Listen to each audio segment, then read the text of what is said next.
I call the member for Ipswich. Thank you, Mr Speaker. And listening to that contribution really made me think about the Newman era, and just when we thought we were safe, it doesn't seem that we are at all. I rise to speak against the motion put by the opposition leader today and speak in favour of the sensible amendment by Minister for State Development, Planning, Manufacturing and Infrastructure, which notes that the Ipswich City Council is the assessment agency for the BMI Group's application for a waste facility at New Chum. It notes that Ipswich City Council hasn't requested the state to exercise its call-in powers at all. It notes that Ipswich City Council has the power to approve or reject applications to expand existing or establish new waste facilities, and it notes that the final report of Justice Peter Lyon's investigation into the transport of waste into Queensland. Mr Speaker, this proposed call-in can only be described as cheap political point scoring. It offers no solution to the problems of waste management in Ipswich or in Queensland. Mr Speaker, call-in powers are not a political plaything. Call-in powers should be used based on the best planning advice, not as a political response to sensible government policy. Mr Speaker, when the Leader of the Opposition referred to BMI's application in the media last week, she said that the government needs to listen to the community, and the residents have said very clearly that they don't want this. Mr Speaker, while some residents in Ipswich have told me that they oppose BMI's dump at New Chum, many residents have also told me that they support the introduction of a sensible waste management policy in Queensland to stop trucks coming over the border from New South Wales to dump their rubbish in Ipswich. Order, members to my left. I'm having a hard time hearing. Ipswich residents have told me that they want a long-term solution in place to stop Ipswich being the cheap dumping ground for interstate corporate polluters who try to dodge the New South Wales waste levy. It's time we remove the incentive for truck drivers from Sydney to profit from dumping their waste in Queensland.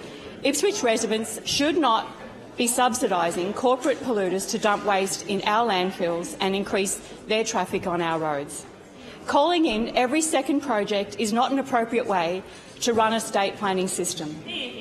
The Leader of the Opposition's motion requesting the Palaszczuk government call in the proposed dump at New Chum is simply a case of putting short-term policies before good policy. Mr Speaker, it's important to always remember that local planning is first and foremost within the purview of local government. What's more, the Leader of the Opposition's concerns about the dumps in Ipswich and her request to call in BMI's dump application are simply disingenuous if she also opposes introducing good waste management policy for Queensland. Ipswich would never have had a problem with the growth of interstate dumping in the first place if Campbell Newman's LNP government hadn't removed the waste levy back in 2012.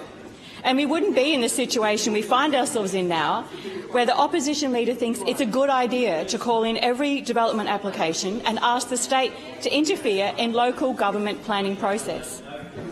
Ipswich City Council will assess the BMI project on its merits and in a way that protects locals from heavy vehicles, noise and smell. Call-ins are generally only done sparingly, with only 1 or 2 a year across the state undertaken in recent times. Under the Planning Act, the Minister has the power to call in and assess and decide, or reassess and redecide, an application if the matter involves or is likely to involve a state interest and warrants ministerial involvement. A state interest is an interest that the Minister considers affects an economic or environmental interest of the state or part of the state, or the interest of ensuring the Planning Act's purpose is achieved, including the establishment of an efficient, effective, transparent, integrated, coordinated and accountable system of development assessment. Mr Speaker, this government does not make reckless decisions related to planning. Proper planning processes, as set out in the Planning Act 2016, must be fully enacted to ensure well-considered decisions are made. Planning in Queensland puts infrastructure and well-organised communities together. Without an efficient planning system in place in Queensland, our future is compromised. Calling in individual projects without a statewide strategy should not be the course of action pursued. We cannot fix our waste management issues by calling in every application and overriding council. Mr Speaker, during the last term, the then Planning Minister and the Deputy Premier introduced a new Planning Act for Queensland. The new Planning Act is a bipartisan piece of legislation. We also implemented Shaping SEQ, South East Queensland Regional Plan, a partnership between the state government and local councils to plan the expected growth in South East. Mr Speaker, I oppose the original motion and support the amended Member's motion. time has expired. I call the member for Bonny. Thank you, Mr Speaker. It is with great pleasure that I rise to support the motion moved by the Leader of